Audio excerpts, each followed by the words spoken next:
brought to you by Palvi Agrico. आता शेतीसाठी जे काही लागणार ते घरपोच मिळणार, तेही मोबाईलच्या एका क्लिकवर. नाशिकमधील कथित भोंदू बाबा अशोक खरात प्रकरणात आता मोठा राजकीय वाद निर्माण झाला आहे. राष्ट्रवादी काँग्रेसच्या नेत्या रुपाली चाकणकर यांच्या खरात पायपूजेचा व्हिडिओ समोर आल्यानंतर विरोधकांनी त्यांच्या राजीनाम्याची मागणी केली आहे. या प्रकरणाला आणखी एक वळण देत सुषमा अंधारे यांनी रुपाली चाकणकर यांच्यावर गंभीर आणि धक्कादायक आरोप केले आहेत. ते आरोप काय आहेत हेच आपण या व्हिडिओमध्ये पाहणार आहोत. नमस्कार, मी स्वानंद, तुम्ही पाहतात मुंबई तक. सुषमा अंधारे यांनी आज पुण्यामध्ये पत्रकार परिषद घेतली. सुषमा अंधारे यांनी आरोप केला आहे की 2 सप्टेंबर 2024 ला सोमवती अमावस्येला चाकणकर यांनी स्वतःची अनामिका कापल्याचा दावा सुषमा अंधारे यांनी केला आहे. तसेच त्यांनी फोटो देखील दाखवले आहेत. एका पीडित महिलेच्या म्हणण्यानुसार चाकणकर तंत्रमंत्राच्या क्रियांमध्ये सहभागी असल्याचा आरोप देखील अंधारे यांनी केला आहे. अनामिकेला बँडेज लावलेले फोटो देखील समोर असल्याचा दावा सुषमा अंधारे यांनी केला आहे. तसेच रुपाली चाकणकर आणि अशोक खरात यांच्यात घरगुती संबंध असल्याचंही सुषमा अंधारे यांनी म्हटलं आहे. या प्रकरणामध्ये सुषमा अंधारे यांनी कोणत्या मागण्या केल्या आहेत तर रुपाली चाकणकर यांना तातडीनं अटक करावी, रुपाली चाकणकर यांची समोरासमोर चौकशी करावी आणि नार्को टेस्ट देखील त्यांची करण्यात यावी. तसेच त्यांना महिला आयोगाच्या पदावरून तत्काळ हटवण्यात यावं अशी मागणी सुषमा अंधारे यांनी केली आहे. अंधारेंनी असा आरोपही केला आहे की अनेक महिलांचे लैंगिक शोषण या प्रकरणाशी संबंधित असू शकतात. दरम्यान नेमके सुषमा अंधारे यांनी काय आरोप केले आहेत ते एकदा आपण पाहूया. या सगळ्यांमध्ये महिला आयोगाच्या अध्यक्षा पुढे असतात हे फार गंभीर आहे. काही पीडित महिलांशी आम्ही बोलायचा प्रयत्न केला तेव्हा पीडित महिलांनी सांगितलं, बघा, पहिल्यांदा तर ते असं म्हणाल्या की नाही, माझा काही व्यक्तिगत संबंध नाही, परंतु अगदी खरातांचे वडील वारले तेव्हा चाकणकर होत्या, खरातांच्या पोरीचं लग्न जमलं तेव्हा चाकणकर सगळ्यात पुढे होत्या, खरातांची भाची चाकणकरच्या घरात राहते, खरात आणि चाकणकर यांचे फायनान्शियल काही डॉक्युमेंट्स हेही मी 2 दिवसात पुढे आणेन. पण या सगळ्यांमध्ये अत्यंत गंभीर आणि धक्कादायक गोष्ट जी मला काल कळली, मी पीडितांचं नाव इथं डिस्क्लोज करू शकत नाही, पण एका पीडितेने सांगितलं की ताई, चाकणकर बाई स्वतः तंत्रमंत्र विद्या करायच्या. त्या तंत्रमंत्र विद्या कशा करतायत तर एक फोटो मी आपल्याला दाखवला पाहिजे, तसे तर खूप फोटो आहेत, पण जो ठळक फोटो आहे तो त्याची तारीख सह दाखवते आणि मग पुन्हा पुढे हा फोटो सगळ्यांनी बघितला. आपण सगळ्यांनी हा फोटो सगळ्यांनी बघितला. याचा अर्थ की सरेंडर करणे, ती कशा पद्धतीने स्वतःचा सत्सत विवेक हरवून त्या सरेंडर करतात. आता हे सरेंडर करून झाल्यानंतर त्या पुढे काय करतात की या सगळ्यांच्या मध्ये त्या म्हणाल्या की नाही नाही, आमचं काय, मला काही देणं घेणंच नाही, मी फक्त ट्रस्टवर होते. हा फोटो काल सगळ्यांनी बघितलेला आहे, पण पुन्हा एकदा माध्यमांना दाखवला पाहिजे की हा फोटो हा फक्त ट्रस्टवर असणाऱ्या संचालकाचा फोटो आहे का.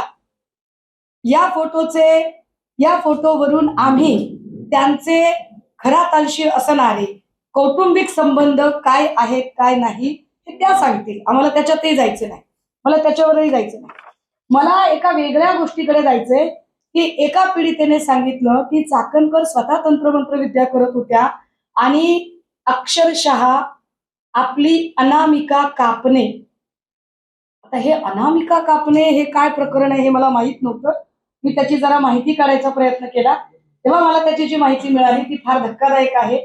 मी त्याची एक कॉपी काढून आणली आहे. अनामिका कापतात, कशासाठी कापतात बघा. ते तंत्रमंत्र विद्येमध्ये हाताची अनामिका अत्यंत महत्वाची मानली जाते, कारण ती सूर्य आणि शुक्र ग्रहाशी संबंधित असून ऊर्जा वहनाचे मुख्य केंद्र आहे. या बोटाचा वापर मुख्यत्वे मंत्राचा प्रभाव वाढवण्यासाठी, विशिष्ट मुद्रा करण्यासाठी किंवा एखाद्या व्यक्तीला वशीभूत करण्यासाठी केला जातो. या बोटाद्वारे ऊर्जा शरीरात प्रवाहित किंवा शोषित केली जाऊ शकते. कशी तर परत तंत्रमंत्र विद्येच्या लोकांनी सांगितलंय की हे बोट सूर्य म्हणजे यश आणि शुक्र म्हणजे आकर्षण यांच्याशी जोडलेले आहे, ज्यामुळे मंत्रोच्चाराद्वारे एखाद्याला आकर्षित करणे आणि यश प्राप्त करणे असा या तंत्रमंत्र विद्येचा अर्थ आहे. त्यांनी सांगितलं की ताई, हे विशिष्ट वेळेला करतात. कधी करतात? हे सोमवती अमावस्येला करतात. हे सोमवती, आम्हाला इतकं काही त्याच्यातलं नॉलेज माहित नव्हतं. आणि मग एक फोटो एका माऊलीने पाठवला, त्याचा स्क्रीनशॉट बघा, त्याच्यात तारीख आहे खाली 12 सप्टेंबर 2024. फोटो जर नीट, मी आपल्या सगळ्यांना याची सॉफ्ट कॉपी देईन. इथे एक मोठं बँडेज दिसतंय. चाकणकरांच्या अनामिकेला एक मोठं बँडेज आहे. मी याच्या अलीकडचा पण एक फोटो आहे 9 सप्टेंबरचा. 9 सप्टेंबरला त्या एका कार्यक्रमात बोलताना दिसतात आणि या सगळ्यांच्या तारखा आहेत. हे बघा, इथे सुद्धा बँडेज आहे. हा 9 सप्टेंबरचा फोटो आहे. हा 12 सप्टेंबरचा फोटो आहे. मला कळेना की हा सप्टेंबरचा दिवस कसा आहे. आणि मग हे सगळं शोधल्यानंतर लक्षात आलं की 2 सप्टेंबर 2024 ला सोमवती अमावस्या होती. ज्या बाईंना महिला आयोगाच्या अध्यक्षपदी बसवलेलं आहे त्या बाई 2 सप्टेंबर 2024 ला सोमवती अमावस्येच्या दिवशी स्वतःची अनामिका कापून अशा पद्धतीची तंत्रमंत्र विद्या करतात असं पीडित महिला सांगतात. आणि ही जखम किती दिवस होती, म्हणजे जखम किती मोठी असू शकते बघा. याच्यात तारखा आहे, कारण हे स्क्रीनशॉट सकट आहे. याच्यातल्या जर तारखा बघितल्या तर साधारणतः 20 डिसेंबरचा पुन्हा फोटो आहे. मग जखम छोटी छोटी झाली. हे बघा, इथे बँडेज आहे. याच्या मी सॉफ्ट कॉपी देईन आपल्याला.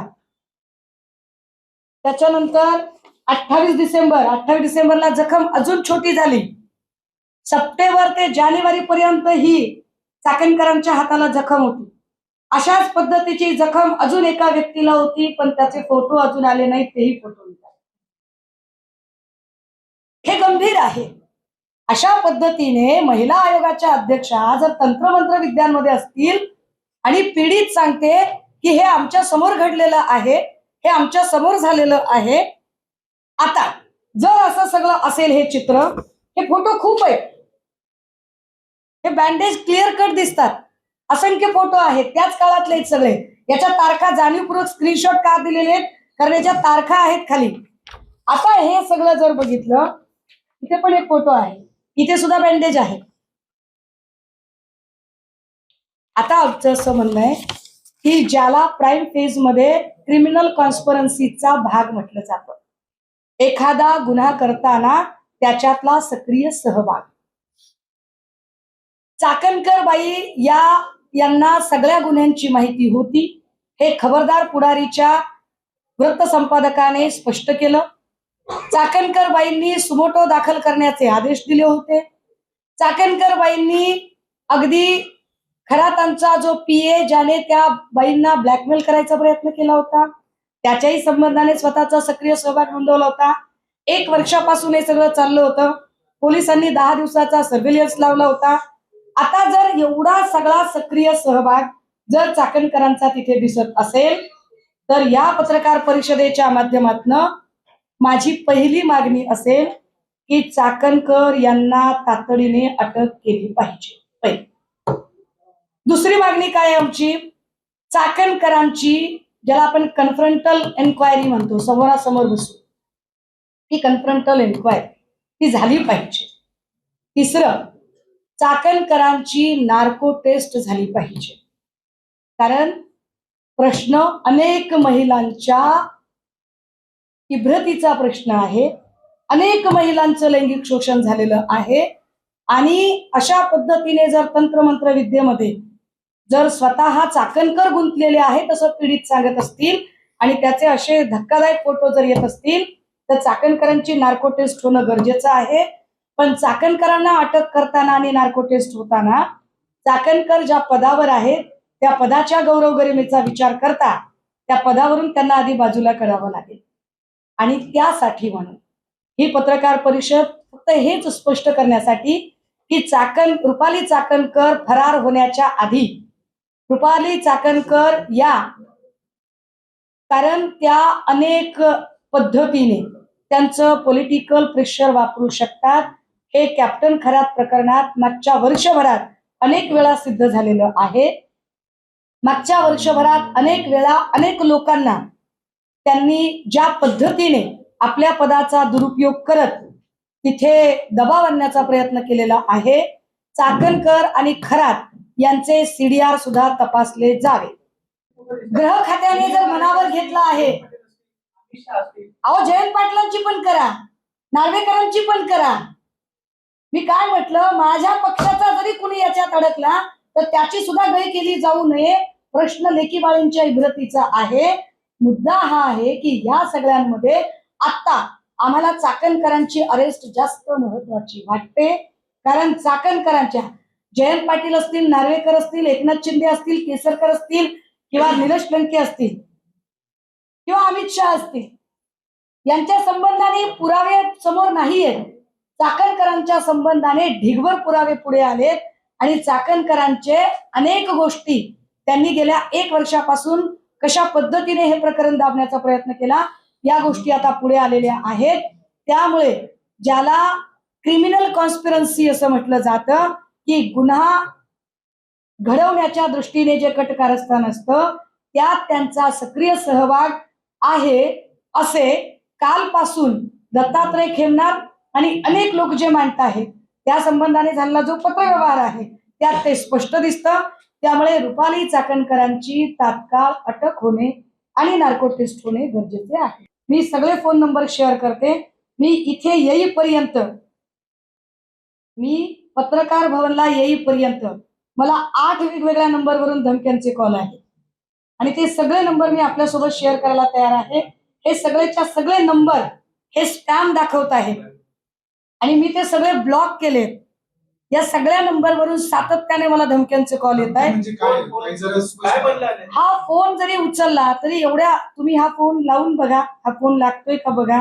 मी नंबर तुम्हाला सगळ्यांना देते आणि तो इतक्या वाईट पद्धतीने याच्यातली भाषा होती की ते शब्द जरी आपण ऐकले तरी आपण ते शब्द सहन करू शकणार नाही आणि ते पटकन नाही. आत्ताचा फोन ओळखीचा आहे. तर हे सगळे नंबर, याच्यातले खूप सारे नंबर आहेत. मी याला बघा काय नंबर आहे, 77 14 55 66 50 हा एक नंबर आहे. नंबर एक पुन्हा एकदा सांगू का? हॅलो,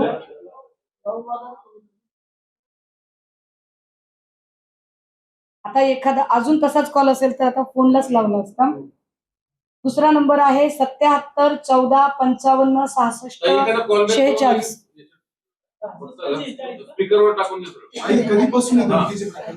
हे आता इकडे येत असताना 1 तासात एवढे आलेले फोन.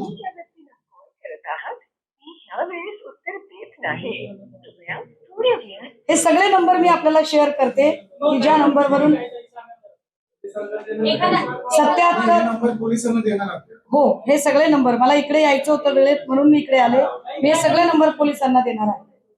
वैष्णवी आगवणे प्रकरणात तिच्या कुटुंबियांना बोलण्यापेक्षा भेटण्यापेक्षा वैष्णवी आगवणेच्या चारित्र्यावर शिंतोडे उडवण्याचा प्रयत्न चाकणकरांनी केला. दुसरं, तनिषा भिसे प्रकरणात हॉस्पिटलला बोल लावण्यापेक्षा, त्याचा तर रिपोर्ट ते अजूनही देत आहेत, तनिषा भिसेचीच कशी चूक होती हे सांगायचा प्रयत्न त्यांनी केला. आपण जे विचारत आहात की 2 दिवसापासून त्या काहीच बोलत नाहीयेत, एरवी त्या खूप बोलतात, तर त्या किती बोलतात? तर गरज नसताना डॉक्टर संपदा मुंडे प्रकरणात लुडबुड करत त्यांनी स्वतः पत्रकार परिषद घेतली आणि संपदाच्या चारित्र्यावर शिंतोडे उडवायचा प्रयत्न केला. प्राजक्त खेवलकर जे प्रकरण होतं, या प्रकरणामध्ये नार्कोटिक्सशी संबंधित प्रकरण होतं.